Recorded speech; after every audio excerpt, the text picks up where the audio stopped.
Alright, so this is Divine Intervention Episode 2. I'm a Marshy, I am Cincy. and so we're going to start with the stuff that we just got announced today, and that is group stages, or who's playing who in the group stages for this fall split. And I will pull up the picture right now. We got some easy groups here, and we have some groups that are going to be death for everybody. Yeah, so I'm super excited because me being a fan of CSGO and this last major in CSGO, there was a group of death. It was like the top 4 best teams in the world were all in the same group stage, and only 2 teams made it out of groups. And it was a really cool storyline, and it was just really fun stuff. But we finally get one for Smite, which is great. I love group stages, storyline wise. I think everybody here has potential too, really. I mean, if you look at every group, at least every team in the bottom 3 of each one has a chance, I would say, to get to that top. There's a lot of competition now. Alright, so let's start with Group A, and we don't have to go too in depth. We can save that for another time. So we'll start with Group A. I have all the group stages. If you haven't seen them yet, they're right here on the right of my face. And we have Group A. We have Bipolar Method, so Paradigm, Dignitas, Fantastique, and Sanguine. I mean, the obvious. Bipolar Method, guaranteed, basically, gonna get out. The rest of them, though, I mean, there's potential with everyone. Maybe Sanguine's probably the least amount of potential. Dig is in favor, but I think Fantastique have a chance to pull through it. Yeah, so two teams are going to make it out of these group stages. So we can honestly kind of assume that Bipolar Method is going to make it out. I don't really see them going to the gauntlet in any reality at all. Something horrible would have to happen. I mean, they're at a boot camp right now, all together, like IRL boot camp, getting prepared for this. Are they really? Yeah, I don't see a world where they're not prepared for this. They are going hardcore for this. They're not fucking around. They want to go to Worlds. Yeah, they have the best record in the SPL period, I'd say, besides Luminosity. I think they have the same record over the split, Luminosity and BM. I think BM's actually slightly higher. Maybe it's the same. I think it might be the same. So yeah, it is. Essentially, this conversation comes down to who is the second team to qualify, and that on paper, Dignitas should probably take this easy. Should probably take the second spot easy. Potentially, but Fantastique, as this split went on, they really did improve. And Sanguine did as well. Sanguine didn't find the wins that they needed, but they just couldn't close out games. They did have some pretty close games, and then of course they did have some pretty we just got fucked kind of games. Yeah, see, if they do the 5-point system again, I could easily see Fantastique 2-0ing Sanguine and getting 3 points. Yeah. And all they would have to do then is split with Dig, and they probably... And then split with BM. Yeah, maybe. But, I could see them potentially getting out just based on that. I mean, Dig definitely has the advantage over those two. I don't think Dig's going to take a game off BM. I just don't see that happening. But there's definitely competition there. It's not a given, and I would love to see Fantastique make it out. That would be fun to see them at regionals. It would be pretty cool to see them at regionals. I mean, it's interesting because usually in this situation we would say it would be interesting to see this team at LAN, but they're going to LAN. Yeah. So honestly, I don't know. It's a weird situation because usually you don't see these kind of teams at LAN. No. Um, I mean, who knows how they'll do? Maybe they'll be like all stars. I mean, you saw yeah, with Enemy, this they is just weren't really good. They went to LAN and they somehow turned into all stars. It's not something that's unheard of. and this is the first time that we're gonna be able to see these bottom teams at LAN, which is pretty cool. We get to see like, because honestly, you don't have to have LAN experience to be good on LAN. You can just naturally be better on LAN. Um, Enemy again, perfect example of that. I know Cherio on Sanguine. He usually plays with like 40-ish frames and like 100 something ping because he lives in fucking Egypt. Um, he benefits probably, from what I can tell, he probably benefits the most out of playing LAN. Out of Or his, potentially gets hurt the most by it because he's used to playing shit frames with shit ping, and he's adapted to that at this point. It might be a little bit of shell shock for them. I don't know if they he plan had a on really it. good showing on LDNC at regionals last year, so I don't think it's gonna be that as much. I think I think Cherio is gonna be the person to look at on Sanguine to kind of Cherio Arc and Murder. Arkle could be crazy on land too. He's been pretty good online. But That's true. That's true if as I was well. a betting man, if someone's gonna show up, Arkle I feel like might end up showing up there. Um, yeah, I can honestly, I don't know. Fantastique is kind of this wild card for me. Um, Yeah. I can't really like put a finger on how well they're gonna do. I can say Sanguine is either, I can say with confidence Sanguine's either gonna be last in this group or they're gonna qualify. I feel like if Fantastic get off to a good start and Jermaine gets hyped up, that team does really well and potentially beats out Dignitas too well. Like Mm-hmm. if Fantastic faces Sanguine first, I think that's the best possible Yeah, scenario for them. yeah. If Because if they they get off face, to a good start, yeah, they're going off. if they face BM first, that could be a problem for Fantastique. I guess we can go into Group B now. Yeah, yeah. NA. Group B. So going over to NA, and this is the next weekend. It is Luminosity, Allegiance, Eager, and Randozos. And when I first saw this group, I just kind of was like, whatever. Like, it's gonna be LG, and then I can see Eager qualifying over ALG. Um, Looking but at scores though, kind of a different story, yeah, honestly. but the more I look at it, this is a pretty stacked group as well.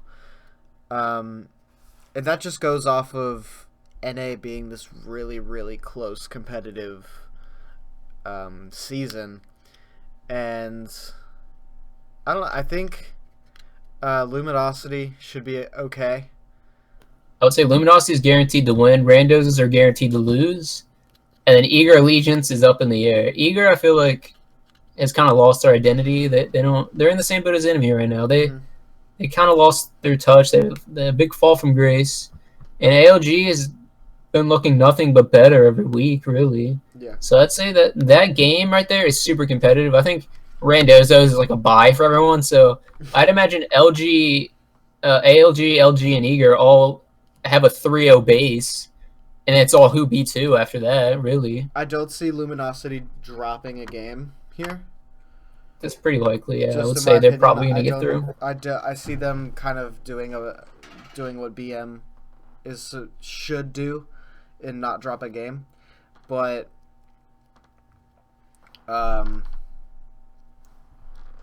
ALG, If there's yeah. gonna So I see LG being 9-0 at the end of this. probably likely. But I'd say if there's going to be a tiebreaker, this is the place where it's likely going to happen. Yeah. And it's going to be between ALG and Eager, unless Sure. Randozos do some serious grinding. I don't know. I don't see it happening. 1 in 13. Anything can happen. I can Yeah. see it. I can see it happening.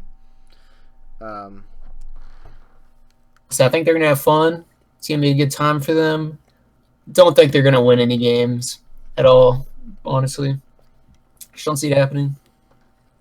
So the real story there, I feel like, is just ALG Eager, which is going to be, I mean, potentially really competitive. Eager's Unless gonna Eager find their footing. Eager's gonna have to come out with something to. They're coming out with something to prove. because And they're not even typically good on land. If you look at their records, they're really not that great on land. They're good on line, and right now they're not good on line. So really, I'd say it's pretty questionable how out they're of going to do. all the players, Divios has the best run on land. He's had some experience too. Yeah, Divios definitely has the best run on land. Oh, it's gonna be so exciting to see Divios on land again. That's gonna be great. Oh wait, we saw him at land. No, we saw him at DreamHack. Never mind. Eager was not a DreamHack. Yes, they were. Were they? Eager beat Eager. It's been a minute, all right. It's been a minute. Eager 2-0 Hungry for More. Yeah, you're right. I'm crazy. So let's move on to Group C. So we got NRG or Panthera, Obey or Hungry for More, Cringe Crew, and then Cyclone GG. And this one is NRG guaranteed, right? This is the most one-sided. Maybe, but maybe not. I see this being the most one-sided. We've seen Cringe Crew take some games off people. They have the ability to cheese their way into a victory when the time is necessary. I feel like Cringe Crew can 2-0 Cyclone. Cringe Crew can maybe take a game off of NRG and Obey, which I guess that's all they really need. Yeah. So there's potential there. There is potential. But do I see them taking a game off of both Obey and NRG? No. Because that's what they would need to qualify. They need to take one game off of NRG, one game off of Obey, and then 2 games off of Cyclone. The weirdest thing is that Cringe Crew look better against the top teams than Obey looks against the top teams, but look worse against the bottom teams than Obey looks against the bottom teams. Yeah. The Cringe Crew have played more competitively. And I mean, look at last season. Cringe Crew were like potentially number 2 seed last season. Yeah. And then something went wrong right near the end, and everything fell apart. If they can find that skill again, like they were looking really good. If they can find that again, I mean, they're potentially going to go against Hungry for More. I don't think Hungry for More is doing that well. I'm not sure how they're going to do on land. Maybe good. They're not amazing on land. It's really questionable there. Cyclone maybe has potential. I don't know. I don't see Cyclone. The odds are very, very against Cyclone here. I would say if you're a betting man, Obey NRG probably going to be your top 2. I think Cringe Crew has potential though. All right, so on to the Group of Death. Pretty accurate. This is insane. This group is actually insane. Second place at DreamHack. Second place at DreamHack Soar Gaming. Probably one of the 2 most mechanically skilled rosters in NA. They finished 2nd seed, right? Yeah, and then finished 2nd seed this split. You have enemy land monsters. Yeah, like enemy legitimate land monsters. Monsters on land. They just completely fucked up the seeding with this split, with Panda Cat being gone. Then we have Denial, the other team, which you can debate would be the most mechanically skilled roster in NA. The wild card, really, it seems like. 2 of their players were 2nd at Worlds last year. Just really good, consistent players all around. And then Envious, which potentially amazing. Which can is a team that can pop off at any minute. These Envious is probably the least likely to qualify out of these 3 teams, but they can still qualify. They could. Envy's one of those teams right now where their score, I feel like, doesn't reflect their potential, because Envy has the potential to come into this and legitimately could 2-0 every single team here. I don't think they will, but I think the potential is there for them too. Yeah, definitely. Enemy, they look like shit right now. Let's just be honest. They look terrible. But that's pretty typical of them going into lands. They've looked shitty before going into lands and have just gone crazy. people didn't believe them when they qualified for Worlds. People still didn't believe them when they got second in Worlds. They're crazy on land. They never really show up as well online, but something about them being on land, they're insane. And Denial, they disappointed me this season. I feel like they could have. I don't know. I expected more out of them, I guess. But I mean, who knows? We haven't seen that squad on land yet. Did you expect them to be first seed? First or second, somewhere around there. They looked really strong on paper. Mm-hmm. And I feel like Soar, it really depends on Snoopy. Snoopy really has to show up or that team's done. But if Snoopy does show up, that's number one, more than likely. I mean, Snoopy hasn't disappointed yet, for the most part. It's very crazy. It's just very crazy. Snoopy's just he's not a liability, but he's so close to being a liability. I would say he's a liability. The results tell me opposite, honestly. Yeah. I don't see any. If he gets Hunters, I think they win. If he gets Raijin, sure. Anything else? Probably not. So it really comes down to, are people going to give him those carries, or are they going to pan him out? Honestly, are they going to take those picks? He doesn't really need anything else, to be honest. Like, Raijin is undoubtedly, like, most valued mid right now, is Raijin. Right. Like, 100%. He has a really good Raijin. And then he has these crazy Hunter picks that But I mean, if Raijin gets banned and they take Rama, his god pool is not very strong. I mean, he has other Hunters. We've seen the Ullr. We've seen things like that. But I feel like he's counterable right now. I feel like if people figure Snoopy out, that team is significantly weaker. Mm-hmm. They're really good as a 5-man group, but if one person is faltering on that team, I feel like they really start to fall apart. And we've seen that in a couple games from them. And we've seen them kind of come back in games where Snoopy's been doing really bad. But on LAN, I feel like they really have to have all their cards on the table. And if Snoopy doesn't show up, they're going to have legitimate problems. Yeah. That's how I feel about ALG, honestly. I think they need to tell MLC to sit down, shut the fuck up, and play some new characters or something. People are going to let him play Cuckoo all day. Kukulkan and Giannis are not going to get them to Worlds. Sorry. Kukulkan, they just aren't. If it does, God bless. If it doesn't, I hereby will leave the Smite scene forever. Someone eventually is going to counter it. It'll happen one day. It'll happen. It will.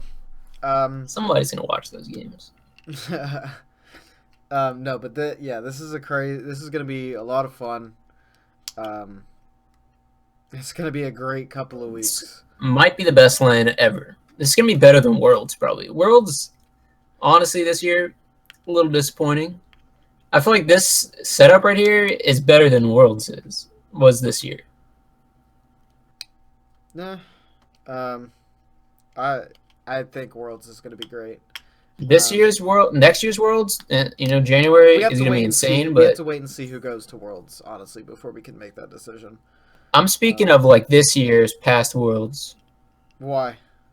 There's the competition that was there, which was really not that high. I feel like. Well, that's just because NRG there's a lot of high skill. That's because NRG was just on this different level that, like, no one could even come close to matching.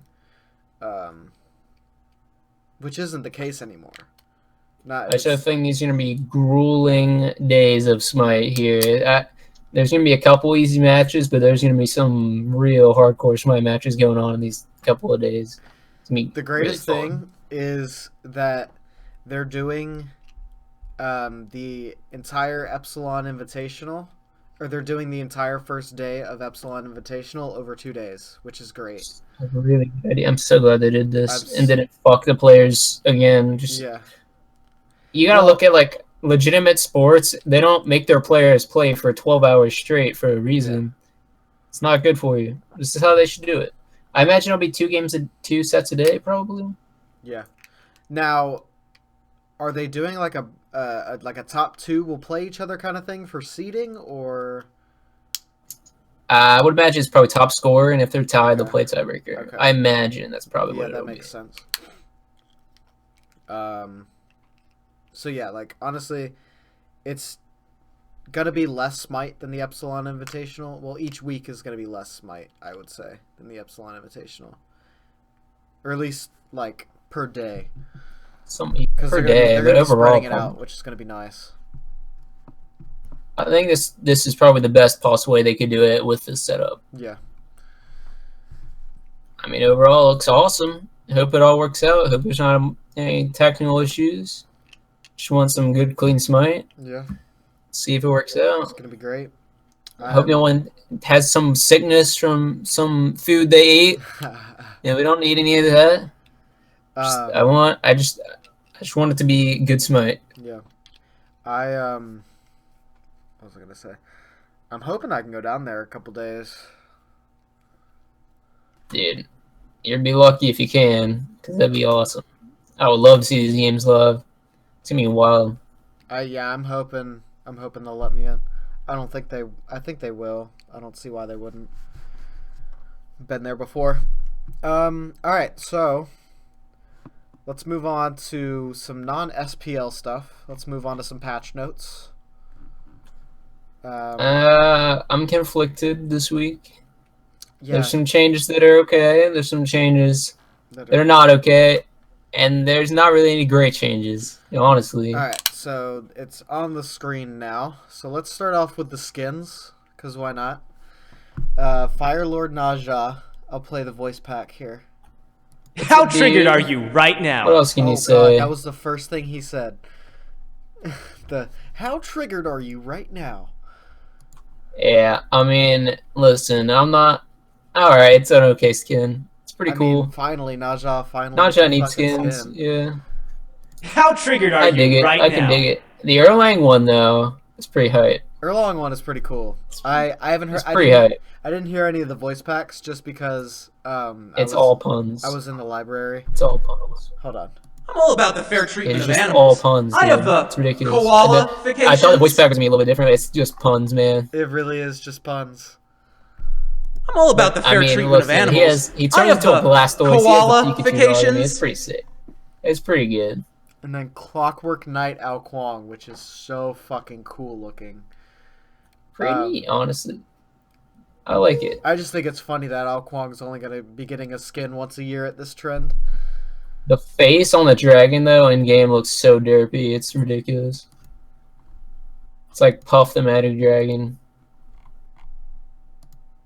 I guess there's no sample for the Ao Kuang skin. Yeah, his Mastery skin looks pretty cool, too. Yeah, overall, I mean, the Diamond cool Dragon. skins. The Diamond Dragon was pretty sick. Yeah, they all look pretty neat. Achievements, no one gives a fuck. Oh, as Naja bounced universe ring toss between two enemy gods, hitting each at least twice. Lame, dude. And then as Naja Achievements, stunned an really enemy cares. using Armillary Sash and then ult them. Okay, so Naja. Just play Naja and you'll get this achievement. It's literally every achievement. Just play the character, you'll get them. Yeah. Move on to items. What people really care about here? Hold on. Odysseys 2017. Okay, just useless stuff. Alright, item changes. Hydra's Lament. I missed this one. Unnecessary, in my opinion. I don't understand adding mana to this item. It just why? Hydra's Lament It's such helps a weird gods thing. who use a lot of basic attacks in addition to their abilities. That's a lie. Literally no one ever builds it, ever. I'd say it's good on like two people, Wheelix and Thanatos. Yeah. But was often But weaker than neither of other them really need mana. even on gods that could make full use of the passive. We are giving it a new identity as a lower cost cooldown and mana regen item that also provides a niche bonus to players who can use the passive. Now has an additional passive, increases MP5 by 2.5 per 10% of your missing maximum mana. Okay. Yeah, Why? kind of be useless. And then the physical power increase, it's pretty good, I guess. It's good for people that want it. It doesn't really hurt anything. It's okay, I guess. Alright. It's not really Reinforced necessary. reinforced Greaves. They're close. I think they're close to being good here. So, alright, let me read this. Reinforced greaves and shoes were recently buffed to provide players with a true tanky option for boots, but the base 150 health and protections allowed more classes and roles to pick this up than intended, as well as simply gave players too much defense. We are reducing this tankiness across the board, as well as requiring an additional stack to reach maximum protections, requiring the player to take more hits to get the full effect. Okay. Reduced reduced power from 15 to 10. Only on greaves. These are on the physical ones. Yes. So reduced power from 15 to 10. Reduced health from 150 to 75. Reduced CCR from 30 to 20, and then the passive reduced from 5 per stack to 3 per stack, which is good, but increased maximum stack count from 5 to 6, which is bad. Why? Just leave it it's at like 3. 18. It's like 18 total, which is okay. I think they're close here. In my opinion, take the passive off completely. Keep the 30% and the 150. I think that is probably the closest to balance. This is not bad though. I mean, you can't pick it up on everybody now, at least. Yeah. It's definitely the health doesn't stack with the protections as much anymore, and that is a legitimate nerf to the protections. It was what 50 total. Now it's more in line with what it should be. I feel like it's still maybe a little bit overstated, but it's pretty good. I don't know. I just don't think you need to be getting 18 or it's 18. Yeah, it's 18. Physical and magical, which is still pretty high, but it's not that bad. It's a lot better. I just than don't 25. think they needed to increase the maximum stat count. Just put it to 5. Just leave it at 5. Make it 15. Yeah. I guess they wanted even numbers. Reinforced shoes, same thing, except there was no power on it to begin with. So again, not bad. Honestly, I mean, I don't think they needed to be changed in the first place. Probably not. They probably could either reverted it or taken the passive off, and I think that would be the best thing. Yeah. This is a compromise we can live with, though. For now. It's not broken anymore. Yeah. All right. Void Still good, Shield. Void Shield is a powerful pick for characters looking to be aggressive against physical damage. We like the strength of the penetration aura, but the cost and defenses provided were off for this strength. Increased cost from 990, so this is the tier 3 price, was increased from 990 to 1090. So instead of a 2600 total, it's 2700 total. And then reduced physical protections from 50 to 40. Still broke. Still amazing. You still pick it up on every jungler. Yeah, 100 gold is not enough. Yeah, I mean, 10 protection's pretty good. Not still, like, they need to reduce I feel like this needed a bigger nerf than it did. Yeah, definitely. It's in the right direction, though. Witchblade, I hate this. This nerf is useless. Witchblade has become a staple anti-physical item which fits our goals for the item, but the amount of physical damage it was reducing is a bit too high. Yeah, I think you just need to mess with the passive. It's still... That's still 50 protections. It's still a shitload of 50 protections plus that extra, 20 from the passive? They need to either buff Runic a little bit or nerf the passive and the protections more. They need to nerf the I think it should just be... I think they need to leave the defense at 50 and just remove the power debuff from the passive. Yeah, it's pretty wild right now. It's too much defense. Just too much. So I don't know. I actually didn't see this change. I guess we're going into God changes now. All right, this is stupid. I hate you, Hi-Rez. Stop making the game. All right, this is Hi-Rez saying, you know what? This game's just a little too hard. All this buff is right now. It's we think that the game's a little too hard for the casual audience because this combo was a skill. It's not something everyone could do. It's not super easy. It's not incredibly hard, but not a lot of people can accomplish that unless you're at a high level and you understand the character. Now they make it so this is just fucking easy, which I don't like. So Agni's Flame Wave can combo into Noxious Fumes, but for many players this combo is inconsistent or at worst impossible to execute. With this change, executing this combo will be much easier, especially in high ping situations. Literally, let's make the game easier. It's the same thing they did with Hou Yi. Yeah. It's a bunch of things that's just like, come on. So, I mean, whatever. I guess EU guys can hit Agni combos now. Whatever. It doesn't really affect anything. It's just they're dumbing the game down a little bit, which, I don't know, it's not great. Yeah. So, Chiron, nobody cares. Oh, boy, here we go. All right. Can I just say, I don't think this is as bad as people are making it seem. Yes, it's bad. Yes, it is. It's bad, but if it's horrible. tweaked a little bit, it's very, very interesting. It just does because it gives you options now. It doesn't need to happen. It just does not need to happen. All right, read them out, and I'll give my opinion. All right. So, hold on. Okay. Smite's little lover boy has been the subject of many debates. In this patch, we aim to improve Cupid's abilities to solidify his design intent. A mid-game hunter with strong zoning and utility, changes to Heart Bomb and Fields of Love support his zoning ability, and the streamlining of Share the Love and Flutter should let him and his team aid his teammates more easily. Love Struck tooltip has been adjusted to accommodate... Okay, whatever. Heart Bomb. Increased cooldown from 10 seconds to 12 seconds. Increase the radius of Heart Bomb's explosion area from 20 to 30 units. Alright. Make this 25. Good change. Okay? It's my first qualm about this. And then added FX to Heart Bomb to indicate explosion area. I like that. I love that. Yeah, that's true. Share the Love no longer consumes Love Struck heart stacks, which is good. Okay. That's good. Fine. I like it. Flutter no longer provides attack speed when cast. Flutter now provides 4, 8, 12, 16 to 20% passive attack speed. I like it. That is awesome. I like it too. That is awesome.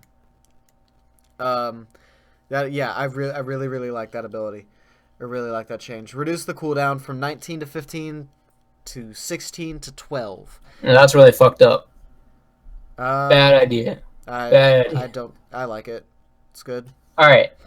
Keep the cooldown, and this is actually a really cool kit because you have to choose between healing, power, and attack speed when you're leveling early, which I think is honestly pretty good. If they reduce the explosion area to 25, increase the cooldown of the dash, and maybe tweak the attack speed, I think this is actually a really interesting kit.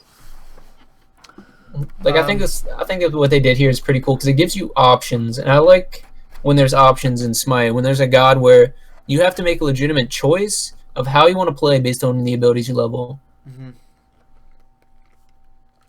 Oh, you're still gonna be maxing your one first. For sure, but it's like, do you want healing or do you want attack speed? You gotta make that decision, or you can like. I like that there's a decision there, and not just you have to do this. All right, and then Fields of Love. Changed how this ability functions with Love Struck. Fields of Love now mesmerizes enemies for 1.5 seconds when activated with less than 8 hearts. At max hearts, the mesmerize increases to 3 seconds. Okay. Cool. Straight up nerf. Which is fine. Was it I think with everything they added. Was it not 1.5 seconds to begin with? They took the stun out. It was a mess. No, it's a stun currently in a mess. Wow. So it's a straight up nerf. Yeah. But I think it's with everything else they added. It's a good ability. It's a good ability. It's good. Period. Fields of Love is really good ability. All we have to look at, really, the only real big issue is the 30 unit stun. A 30 unit AoE stun's a little too strong, right? Yeah, like we have a 30. We have a 30 unit AoE root, and that shit's broken. Yeah, I think make it 25 or keep it at 20. Yeah. Honestly, the 25, I think that's fair. I don't think you should be able to hit the whole wave with a Heart Bomb. I think it's slightly ridiculous. I think we make that 25. Keep the cooldown on Flutter as it is. And I think this is legitimately a really good change to keep it. I think this makes him viable. They just need to tweak it so it's not broken. Yeah. And I think this is really absolutely cool. Does not need to go to live like this. Yeah, no, you can't. 30 units is just too big. I think it's the real issue here. Yeah. Alright. Isis was a powerful lane bully during the days of level 1 potions, but since their removal, we have seen the Isis fall off in effectiveness. True. We are reverting one of the nerfs that occurred during that time, allowing her to better scale into the mid and late game with Wind Gust. Alright, good. I like it. I don't. I think they forgot to watch SPL this week, and they forgot to see how broken Isis and Terra is as a combo right now. And I don't think the nerfs they did to Terra later in these patch notes are going to make that combo right there is still just ridiculously broken. I think it's pretty good on her own, but I think Isis is fine. I don't think they need to touch Isis at all. I can see that. Okay. Alright. Izanami, I don't know. This is stupid. I don't like this either. Izanami has been... Alright. Izanami. Hold on. I have food in my mouth. Izanami has been significantly underperforming. She's receiving a few changes that are targeted at helping her box enemy hunters more effectively, thank the Lord, while also helping her scale into the mid and late game better. Additionally, Fade Away will now drop minion aggro once Izanami begins casting this ability. That is fucking good. Thank God. That's good. This fixes a strange interaction where ranged minions were breaking her stealth almost immediately. Alright. Izanami's basic attacks now deal 75% damage going out and 25% damage going in. I like that. This is stupid. Base I don't. attack speed from 0.85 to 0.95. Why? Keep it at 50-50. What's the point of this ability of her base attack being boomerangs if they're going to make the one coming back do basically 0 damage? Like, 25% damage is useless. She needs more damage up front. 50-50 is good and it requires skill. 75-25 is stupid. Absolutely horrible. I completely disagree. Getting that 50% damage up front while she is attacking slower than you and also like doing less damage than you up front, like you're not always going to hit that return boomerang. Not always going to happen. I feel like they're just... You're putting yourself this is another nerf. This is another nerf that's hitting skill. It's like, we're going to make this easier. I don't like that very much. She needs to be easier. Even with this, she's still top 3 worst hunters in the game. One of the worst characters in the game. She's not good. I think it's in the right direction. I just think... Yeah, I still don't think she's going to be good. I think it's in the right direction, though. Nemesis. This is good. Hold on. Nemesis. Nemesis has become a strong pick due to direct buffs she has received, as well as indirect buffs like the introduction of Wrath and the removal of Red Pot. We like her identity as a powerful tank shredder, but felt that her ultimate in particular was too effective in its burst and early game effectiveness. No shit. Damage reduced from 30 to 50% of target's health to 20 to 40% of target's current health. Slow and movement speed decreased from 25% at all ranks, from 15 to 25% at all ranks. I think this is good, but it's going to have to be tested because she might be really, really, really shitty now in early game. Like, this is either perfect or too far of a nerf. Her early game is probably worse than it was at the beginning of this season. Yeah, it's going to be very bad, and her late game isn't as good, which is good, yeah. But this might be too far. We really have to wait and see how people play her. Yeah. She needed a nerf, 100%. I'm just not sure if this might be too much. Yeah. We're really going to have to wait and see. It's hard to say. Yeah.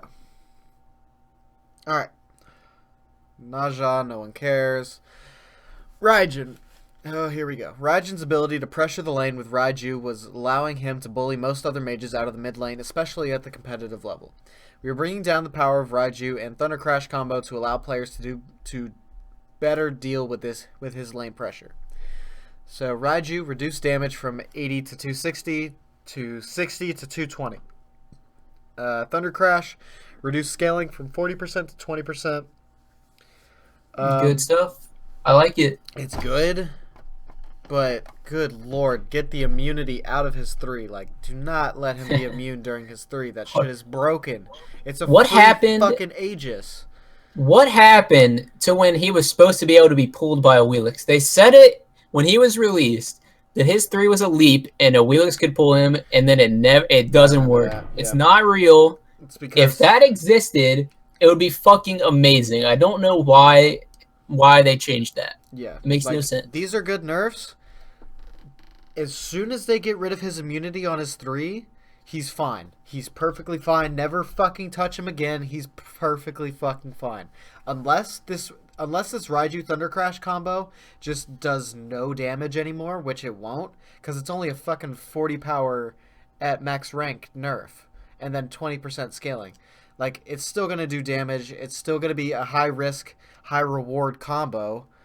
But just get the immunity out of his Thunder Crash, please.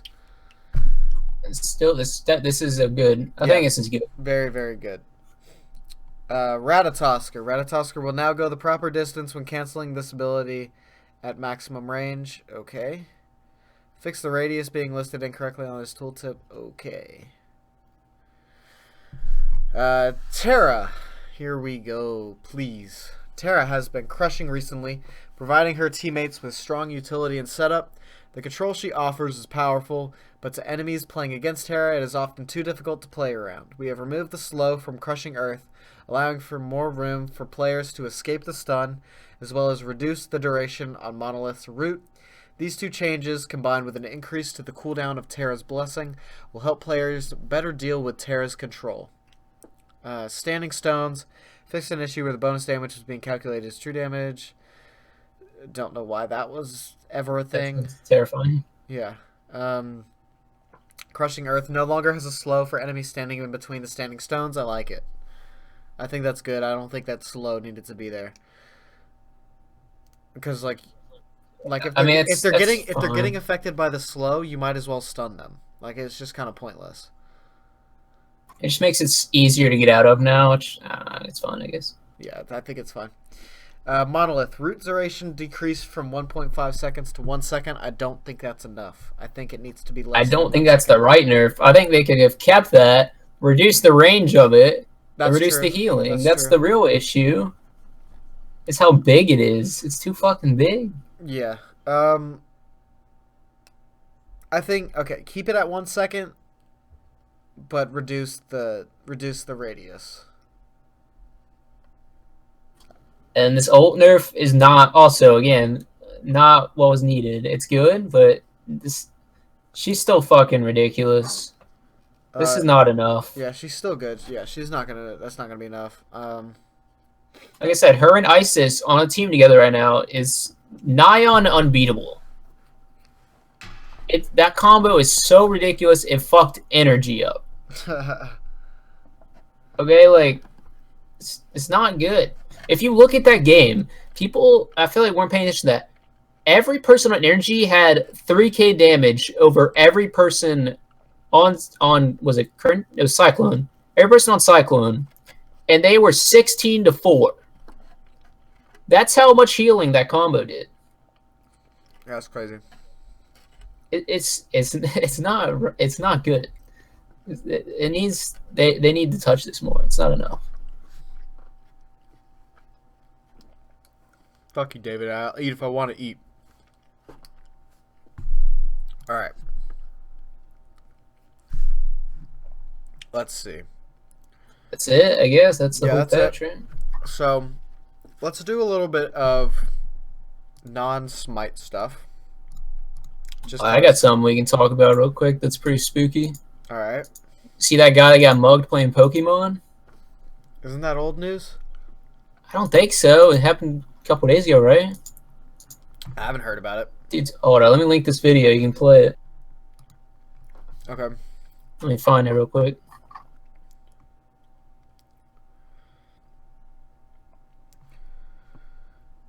Anyways, so basically, let me try to explain this. I'm looking for it. This guy is walking in New York at night playing Pokemon, and he just gets, got, dude. This guy comes up behind him and just snatches him, steals his phone while he's live streaming. on his phone. Holy shit. See, I feel like... Okay, well, I guess that... Someone just followed me. I'm gonna have to probably... Notification.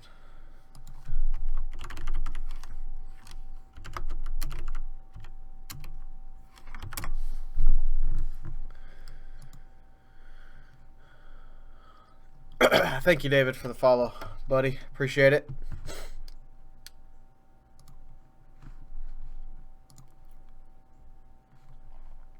I'm gonna post in your Twitch chat. Okay. Let me... Do I just leave? This is like legitimately scary.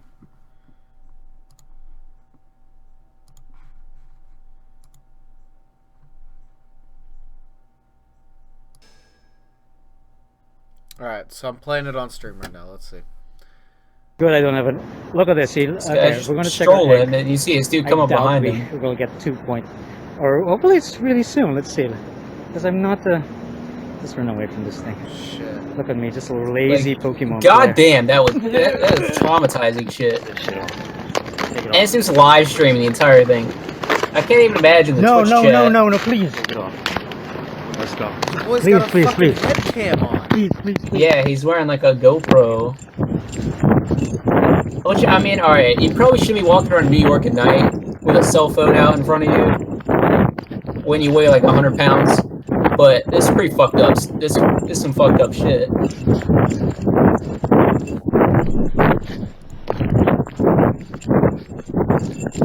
And this guy's been on Reddit talking about it. He seems like he's fun, but I mean, that would traumatize me, I feel like. That's scary. Alright, I guess it's just him running. Yeah. But like, man. That's some messed up. That's just messed up. But the fact that he's streaming, I mean, the coincidence of that's pretty crazy. That is, yeah. So this guy probably like will get caught. I don't know if he's been caught yet, but damn. Who is this streamer? Do we know who the streamer is? RickyBot is his name. RickyBot? Yeah. I can try to find his Twitter. I think I followed him. RickyBot Twitter.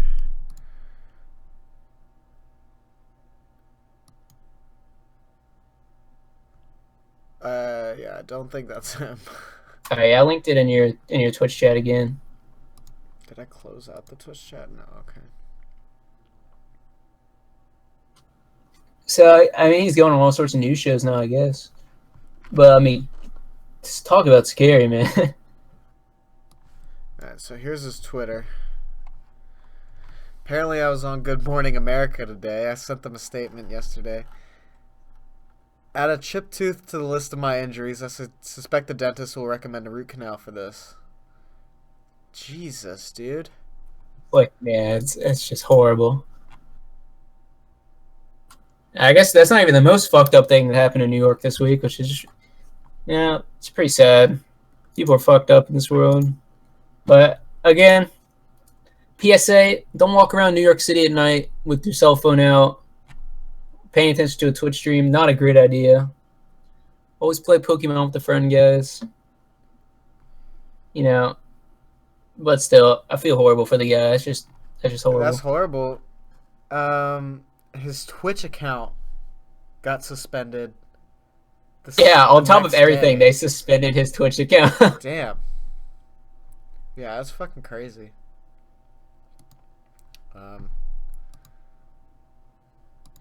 Just, you can't feel any worse for the guy. It's horrible. Yeah, no, that...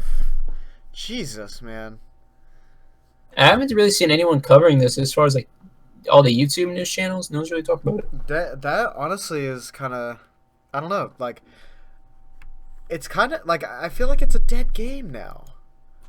Yeah. Like, do people probably still, like, consistently play that? I feel like it's just... Big cities, I think, people do. I feel like, for the most part, it's just, like, a dead game. It's pretty scary though, but yeah, I guess people maybe in New York, people playing it. Yeah.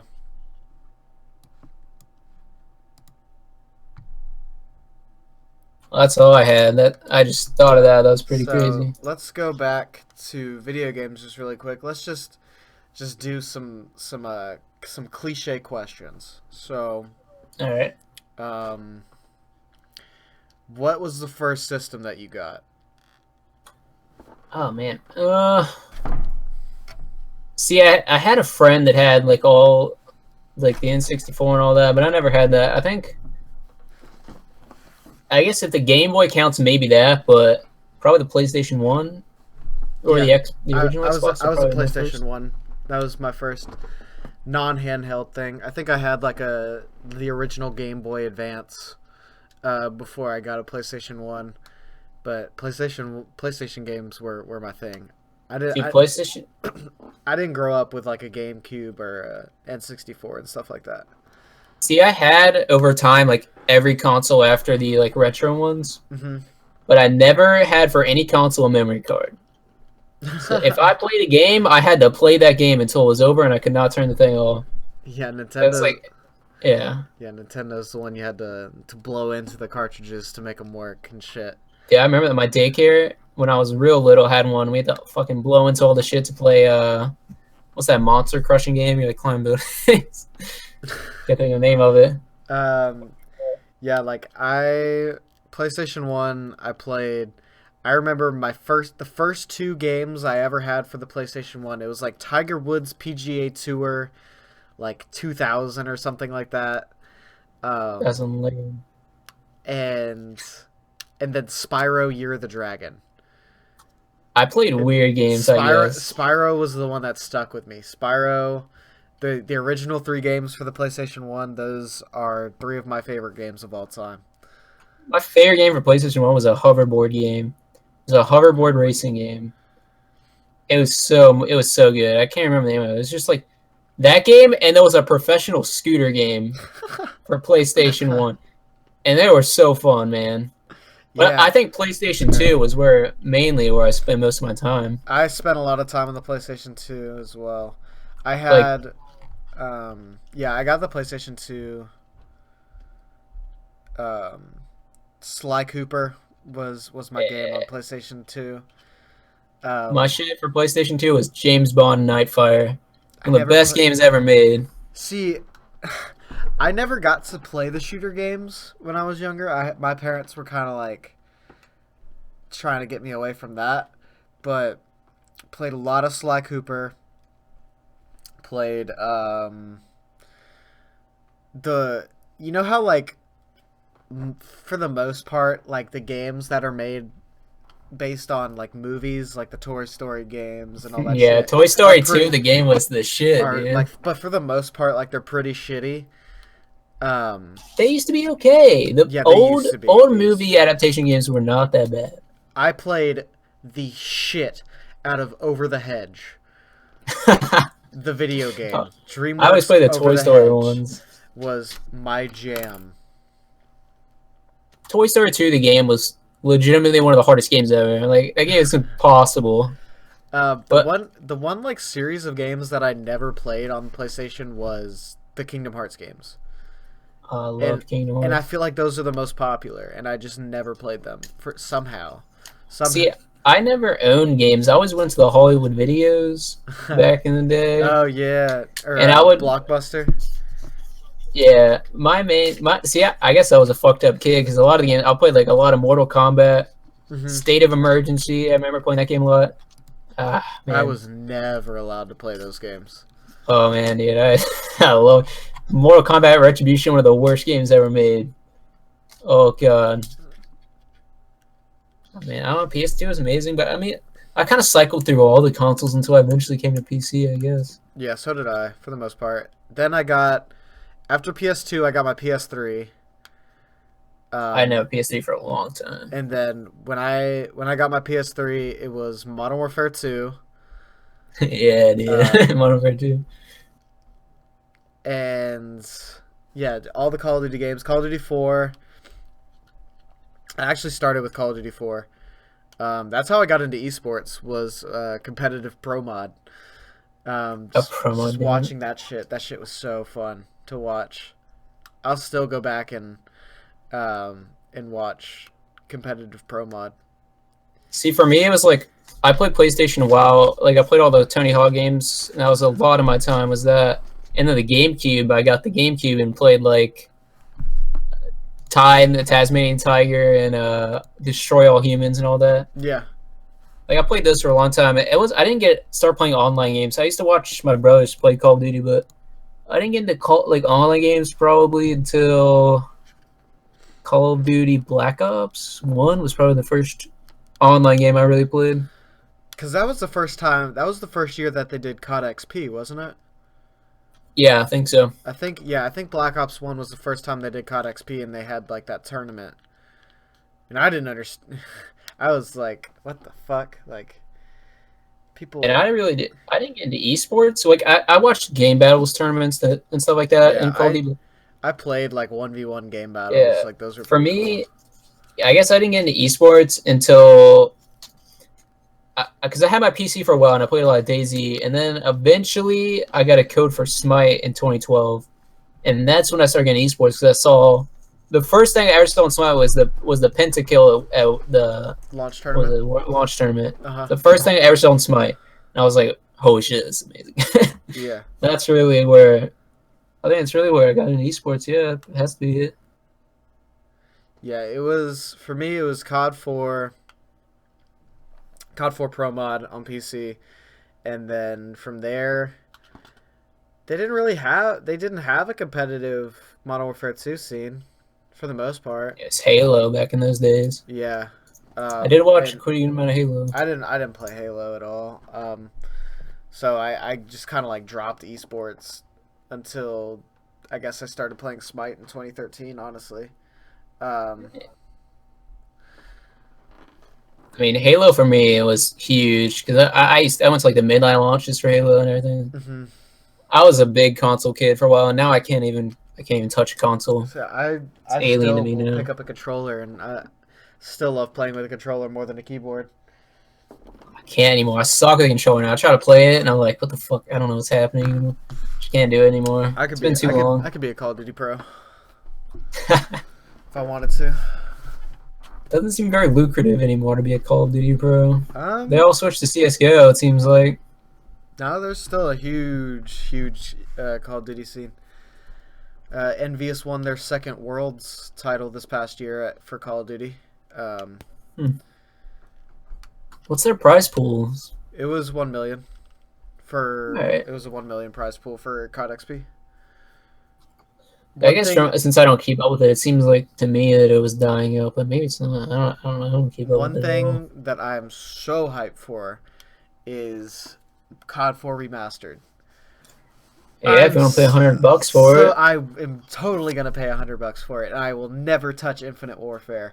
I'm with you. I had like 80 days, in-game days on COD 4. Like me and my brothers would cycle through each other playing COD 4, so it was like 24/7 COD 4. Have you seen the gameplay for COD 4? It looks amazing. For It looks COD 4 Remastered? It looks exactly like COD 4, And except the sound is fucked up. It's like COD 4, except they forgot to fucking put the COD 4 sounds in, which is fine. But I can't justify buying the shittier Call of Duty to get it. It's a lot of money. If they release it on its own, 100% I'm gonna play it. From what I saw of Infinite Warfare, it didn't look that bad. Like, it didn't look too much different from Black Ops 3, which I own and I play from time to time and enjoy. But it didn't look too bad. They had the one video that I saw, they were playing on like a remade terminal. Yeah, I saw the terminal. Yeah, it looks like terminal sick. too. It looked pretty sick. I just don't. I mean, it looks like Infinite Warfare kind of looks like MW2, which is cool. Yeah. I don't know. I don't know if I can justify spending that much money because I'm mainly going to be playing COD 4. It's just a lot of money. In relation to Call of Duty, I kind of want to talk about just really quick, just kind of mention it. Just how shitty Activision is. So, if you don't know, Jericho, he was. I know where you're going. You know where I'm going. Yeah. So, for the past 3 or 4 years, they did this thing. They did this charity thing, and it was sponsored by Activision. It was sponsored by a couple companies, a couple like pretty big companies, and it was a charity event for retired veterans, for Army veterans, and it was it was called The Race, and they like they streamed on launch, and they kept playing. And did they get to like 10th prestige? Yeah, until they get to max prestige. Until they get to max prestige, they don't stop streaming. So it's a bunch of people. They're all in a house, and they're just playing video games, playing Call of Duty, the new Call of Duty, until they get to max prestige. People would donate on stream, and there would be different things to donate money to this charity. And so this year, with the release of Infinite Warfare and the release of COD 4 Remastered, bundled with Infinite Warfare, the people in charge of the race, aka Jericho, old Call of Duty YouTuber, now plays CS:GO mostly on stream. Jericho Gold Glove. Gold Glove, people like that, just real like veterans of the Call of Duty like YouTube scene. Like these are the people that you watched like 6-7 years ago, and they would just sit around and play Call of Duty. And they wanted to do it. They wanted to do this year's race with COD 4 Remastered instead of Infinite Warfare. So Activision says no, you can't do that. If you do this, you aren't getting support from us. You aren't getting support from all these other companies through us. So basically, they either have to play Infinite Warfare, or they're just not going to get all of this support for this really good cause. I think it's important to say how much money they raised last year. $750,000. Yeah, they raised a shit ton of money. It's not like insane. Some a fucking random charity. It's a fucking extreme huge amount of deal. money. It's a fucking massive deal, and for Activision to just say no to that is just kind of. And it's not like they don't like Infinite Warfare. It's not about that. This is the game that got them started on YouTube. Exactly. This is the game that made them famous, and it's the game that they sunk like 5 years of their life into. Exactly, and because they aren't playing the title game, Activision just does not want them to do it, and they're just gonna make sure that they don't get the support that they deserve. And as far as what that sport is, from what I saw last year, Activision let them stream at their headquarters. They had a really nice setup and all that. Yeah, I but remember that. They can do the race without Activision. I think this drama is actually going to make them more money for the charity, honestly, because people are going to be like, fuck you, Activision, let me donate to this COD 4 stream, right? Yeah, that's true. It could be a good thing. But yeah, Activision needs to get the fuck over themselves, all right? Yeah. Well, it's 8 o'clock, so yeah. I think it's time to wrap things up. Thank you guys for watching. Thanks for hanging out in the chat and stuff. And that's all. Any last words? Nerf fucking Terra. Nerf Terra, nerf tank boots a little bit more. Yep, that's it. That's all. See you guys next week. Later.